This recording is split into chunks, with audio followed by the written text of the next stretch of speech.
Sa wakas, hindi na rin nakapagtimpi pa sa mga boksingero ng ating mga kababayang mga Noipi ay palaging ipinapahiya at winawasak sa laban. Dahil sa ngayon, alam nyo ba, ayon kay Llyober, ay kahit sino raw ng mga boksingero na nasa kanyang dibisyon ay kanya raw sasagasaan at sinabi pa niya na panahon na para itaas ang moral ng mga Pinoy sa larangan ng boxing at ibinida niya mga kwento ang kanyang malinis na kartada na 14 wins at walang talo.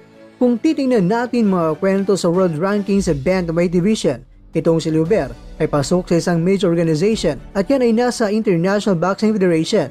Bagamat itong si Llyober ay gusto niyang palagan si Junto Nakatani na sa kasalukuyan ay ang WBC o World Boxing Council Bantamweight Champion.